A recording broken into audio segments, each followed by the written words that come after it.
Can workaholism be a good thing if you have the passion and drive for your job? Let's see when we discuss this debate with our workaholics and the anti-work movement. And what are we here to discuss? Oh, I don't know. Maybe about how these miserable tryhards should stop being so uptight about their work and relax. You want us to relax? We'll relax once you snowflakes stop breathing down our necks about having a balance. Everybody calm down. Save it for the debate. You can start once I say begin.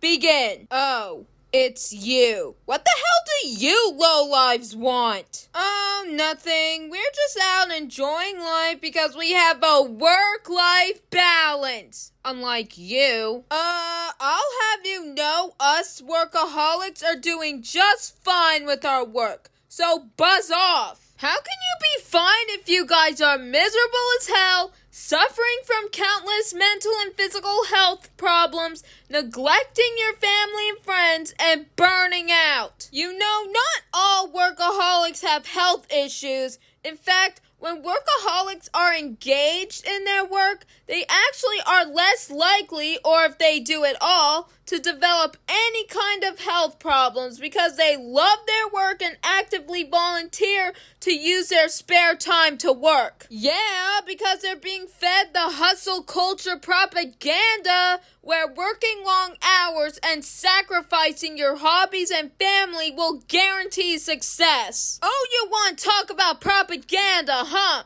Well, let me tell you, the whole idea of work-life balance is propaganda itself.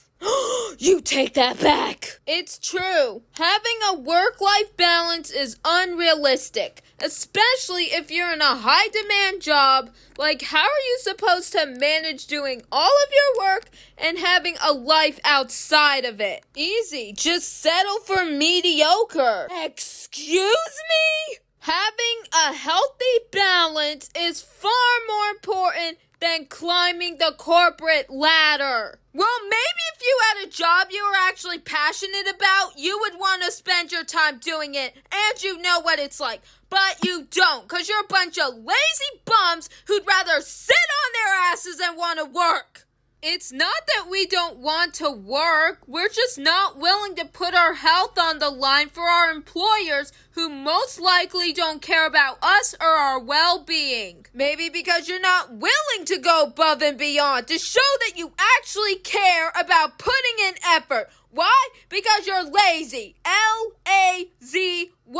God, this generation pisses me off. We don't care. Soft ass, lazy ass, entitled ass bums. She's right. It is laziness. We've seen your whole quiet quitting and great resignation trends. Whatever. We may be soft or lazy bums, but at least we're not addicts. What? You heard her. You guys are nothing but full-blown addicts who need to get help. He's right. You guys are similar to alcoholics. Makes sense, because that's where the term came from. How dare you compare us to those guys? We are the backbones of our company, and we carry more weight in our companies than non-workaholics. And what do we get in return?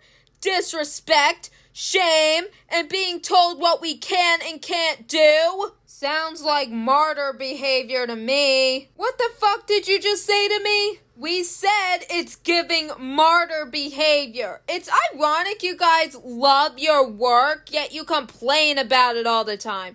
You really are attention seekers. Hypocrite much? You guys go onto TikTok whining and crying about how your job is a toxic work environment and lacks a work-life balance because your bosses want you to put in a little more effort because they care about you succeeding. It's giving pot calling the kettle black. Okay, we're almost out of time, so conclusions, please. To anyone watching this, listen to us. We mean well and we have good intentions. The reason we're against workaholism is because we want to make sure everyone is happy and healthy and actually lives life to the fullest. without the stresses of work. And you guys? That's the most bullshit conclusion I've ever heard in my life. The stresses of work and life in general are normal. Yeah, because you normalize it. We mean well and we have good intentions, my ass. Okay, that's a little aggressive. If you really want everyone to be happy and healthy, then get off our dicks, stop ridiculing us, and leave us alone. Then actually give us the credit we deserve. And they say we're entitled. Guys, your conclusions! Right. To anyone watching this, don't listen to what society, specifically the anti-work movement, has to say. There are two different types of workaholics. The engaged workaholics, the ones that love their jobs and are passionate about it and don't mind working long hours doing what they love, and the unengaged workaholics, the ones who hate their jobs but work in them anyway, and the ones who actually suffer in the long run, not to mention the type of workaholics they associate us with. So listen here. If you love your job and enjoy working there, and you actually get the appreciation and praise you deserve, then go ahead and work. Who is anyone else to bump in and say you can't do what you love because you need to fit into their idea of a balance? And please stop defining workaholism as an addiction. Instead, it should be a habit, and a healthy one at that.